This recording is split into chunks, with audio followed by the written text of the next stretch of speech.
Shalom dan selamat pagi Bapak Ibu Saudara-saudara yang sama-sama dikasihi Tuhan. Kembali lagi dari Bukit Sion, saya menyapa Bapak Ibu sekalian. Dan kita akan membaca, mendengarkan, merenungkan firman kebenaran Tuhan. Untuk itu saya mengajak Bapak Ibu untuk berdoa. Kita berdoa. Bapa kami yang ada di sorga, Bapa yang kami sapa di dalam anakmu Yesus Kristus, Bapa yang setia di dalam ketidaksetiaan kami, bukti kesetiaan Tuhan dalam kehidupan kami masih diperkenankan untuk terus hidup dan merasakan kasih setia Tuhan dalam kehidupan kami.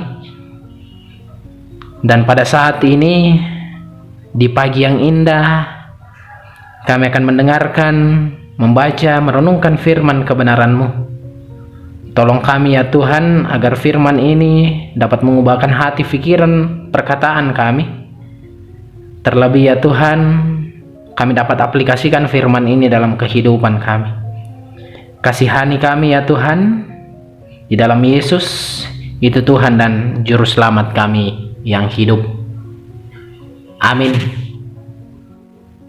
Bapak Ibu Saudara-saudara yang sama-sama dikasihi Tuhan, pembacaan kita pada pagi yang indah ini Ibrani 1 ayat 5 sampai ayat yang ke-14.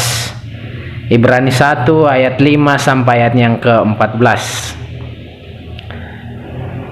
Karena kepada siapakah di antara malaikat-malaikat itu pernah ia katakan, "Anakku, Engkau telah kuperanakan pada hari ini, dan aku akan menjadi bapanya, dan ia akan menjadi anakku." Dan ketika ia membawa pula anaknya yang sulung ke dunia, ia berkata, "Semua malaikat Allah harus menyembah Dia." Dan tentang malaikat-malaikat ia berkata, "Yang membuat malaikat-malaikatnya menjadi badai dan pelayan-pelayannya menjadi nyala api." Tetapi tentang anak ia berkata, "Tahtamu ya Allah yang tetap untuk seterusnya dan selamanya, dan tongkat kerajaanmu adalah tongkat kebenaran. Engkau mencintai keadilan dan membenci kefasikan.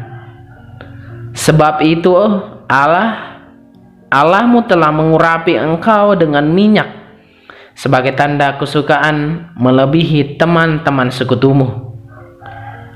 Dan pada mulanya ya Tuhan, Engkau telah meletakkan dasar bumi, dan langit adalah buatan tangan-Mu. Semuanya itu akan binasa, tetapi Engkau tetap ada, dan semuanya itu akan menjadi usang seperti pakaian. Seperti jubah akan Engkau gulungkan mereka, dan seperti persalinan Engkau akan diubah, tetapi Engkau tetap sama, dan tahun-tahunmu tidak berkesudahan. Dan kepada siapakah di antara malaikat itu pernah ia berkata, 'Duduklah di sebelah kananku, sampai kubuat musuh-musuhmu menjadi tumpuan kakimu'? Bukankah mereka semua adalah roh-roh yang melayani, yang diutus untuk melayani mereka yang harus memperoleh keselamatan?" Amin. Firman Tuhan. Sedemikian jauh firman Tuhan yang boleh kita bacakan, dan kita akan merenungkan firman Tuhan ini di bawah sorotan satu tema, mencintai keadilan. Mencintai keadilan. Bapak Ibu Saudara-saudara yang sama-sama dikasihi Tuhan, keadilan merupakan hal yang paling sulit dilakukan oleh banyak orang. Keadilan merupakan hal yang begitu baik. Contohnya, kita dapat melihat dari dalam diri Allah, kasih dan keadilan Allah melekat di dalam dirinya. juga kenyataan bahwa semua kita manusia telah berbuat dosa dan telah kehilangan kemuliaan Allah, membuat kita harus dihukum karena murka Allah yang menyala-nyala itu. Namun Bapak Ibu, syukur karena kasih Allah yang besar membuat Allah berinisiatif untuk merancang karya keselamatan melalui penebusan di dalam Yesus Kristus di atas kayu salib. Penebusan ini menyatakan kasih serta keadilan Allah kepada manusia.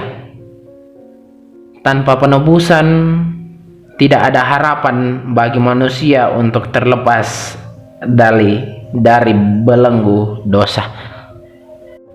Allah sangat mencintai keadilan, tetapi Allah juga tidak melupakan kasih-Nya.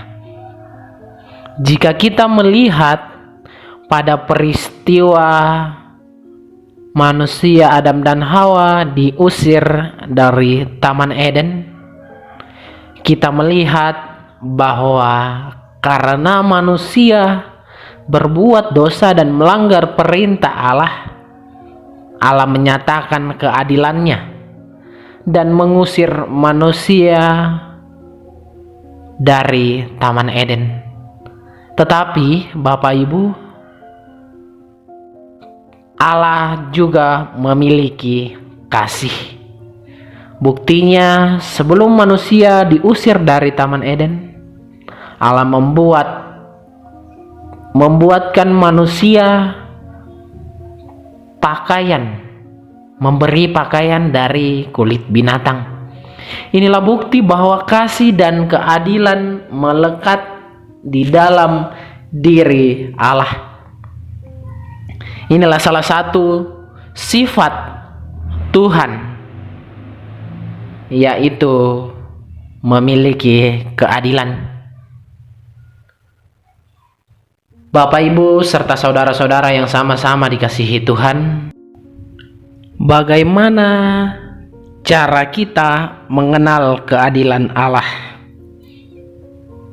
Ada 3 poin. Yang pertama, kita melihat pemazmur mengatakan Tuhan itu adil dalam segala jalannya dan penuh kasih setia dalam segala perbuatannya. Itu yang pertama. Kemudian yang kedua, dalam Nabi Sefanya menulis, tetapi Tuhan adil di tengah-tengahnya, tidak berbuat kelaliman.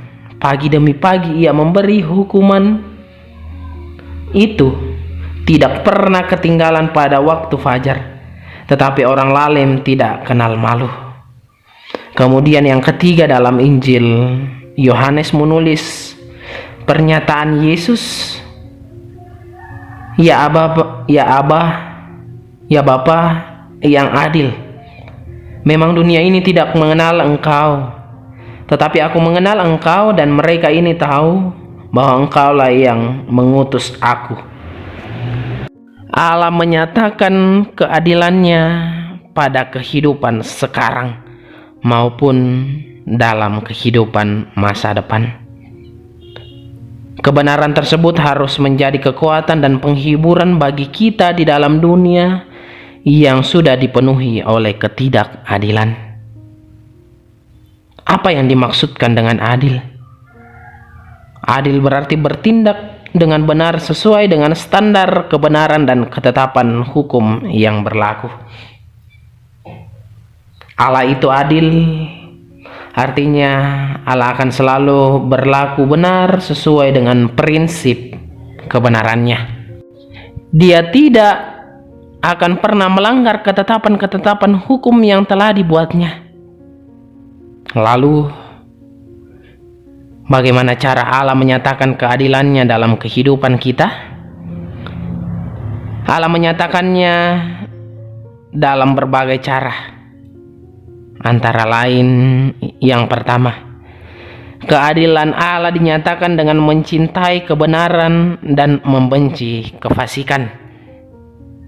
Allah mengasihi orang-orang yang hidup dalam kebenaran dan membenci orang-orang yang hidup dalam kefasikan. Yang kedua, keadilan Allah dinyatakan dengan menjatuhkan hukuman atas setiap pelanggaran dan dosa.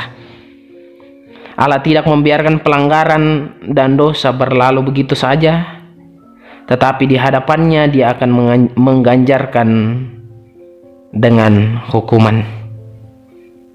Kemudian yang terakhir, yang ketiga, keadilan Allah dinyatakan dengan memberi apresiasi atas perbuatan baik yang kita lakukan. Setiap perbuatan baik yang kita kerjakan tidak akan sia-sia. Walaupun perbuatan baik kita bukan bermaksud untuk keselamatan kita, tetapi sebagai ungkapan syukur kita kepada Allah. Bahkan tindakan kecil yang kita lakukan pun itu sangat berarti bagi Allah. Bapak, Ibu, saudara-saudara yang sama-sama dikasihi Tuhan, untuk itu mari kita kembali dalam kehidupan kita. Kita nyatakan kasih dan mencintai keadilan di tengah-tengah kehidupan dunia ini, sehingga kita makin serupa dengan Allah. Kiranya Roh Kudus tetap menolong dan memampukan kita dalam menjalani hari-hari yang Tuhan anugerahkan. Amin. Mari kita berdoa. Dimuliakanlah nama-Mu, Engkau Allah yang adil, Allah yang penuh kasih, Allah yang tak pernah meninggalkan kami. Puji dan syukur Tuhan kami angkat kepadamu, menandai segala berkat dan pertolongan Tuhan dalam kehidupan kami. Terima kasih Tuhan buat firman ini. Tolong kami agar kami dapat memberlakukan firman ini dalam kehidupan kami. Ajar kami ya Tuhan untuk selalu memiliki kasih dan mencintai keadilan dalam kehidupan kami. Terima kasih untuk firman ini ya Tuhan. Bapa di sorga, pada saat ini kami membawa keberadaan jemaat Tuhan yang mengalami sakit penyakit. Tuhan, datanglah sebagai dokter yang tidak kelihatan, yang terus menjamah sakit penyakit yang ia rasa sakit, sehingga ya Tuhan, melalui keluarga, para medis, dokter, perawat, dan orang-orang yang ada di sekitar, dan obat-obat yang dikonsumsi, Tuhan terus nyatakan kesembuhan, nyatakan proses pemulihan di tengah-tengah kehidupan jemaat Tuhan yang mengalami kesakitan. Bapa di sorga, kami juga berdoa untuk jemaat Tuhan yang dalam pergumulan.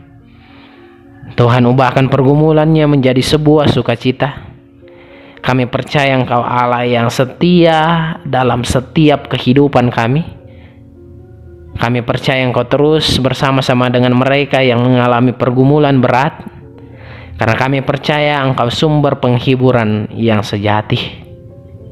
Bapa di sorga, Engkau pemilik kehidupan kami. Berkati juga setiap kami, baik selaku Bapa, selaku kepala keluarga, ibu, dalam tugas dan tanggung jawab sebagai anak. Berkati kami semua ya Tuhan, sehingga dalam menjalani hidup dan kehidupan kami, dalam menjalani pekerjaan, tugas dan tanggung jawab kami masing-masing, Engkau tetap memampukan kami, dan kami tetap mengandalkan Engkau dalam setiap aktivitas kami. Berikan kesehatan kami selalu ya Tuhan, agar melalui semuanya itu kami dapat melihat bahwa Engkau terus mengasihi kami dan tak pernah meninggalkan kami. Terima kasih untuk semuanya itu ya Tuhan. Kami berdoa juga untuk para janda, duda, lansia, dan yatim piatu. Tuhan, tetap tinggal bersama-sama dengan mereka. Tuhan terus berkati, lindungi, sertai dalam setiap aktivitasnya, sehingga melalui pekerjaan aktivitas sehari-hari nama Tuhan tetap dipuji dan dipermuliakan. Allah Bapa dalam kerajaan sorga, berikan kesehatan selalu kepada mereka ya Tuhan, sehingga melalui kesehatan ia dapat menjalani hari-hari yang Tuhan percayakan kepadanya. Allah Bapa dalam kerajaan sorga, kami akan melanjutkan aktivitas kami, tetapi sebelum kami lanjutkan aktivitas ini, kami mohon penyertaan Tuhan dalam kehidupan kami. Juga ya Tuhan, kami berdoa untuk pemerintah, bangsa dan negara kami ya Tuhan, mulai dari pusat pelosok tanah air hingga di tempat ini, Tanah Toraja ya Tuhan, dalam masa-masa akhir tahun, Tuhan terus mampukan kami, Tuhan terus berikan hikmat kesehatan kepada kami, agar kami dapat menjalani hari-hari yang Tuhan percayakan kepada kami. Berkati Bapak Presiden ya Tuhan, berkati pemerintah yang menjadi wakil Allah di tengah-tengah dunia ini.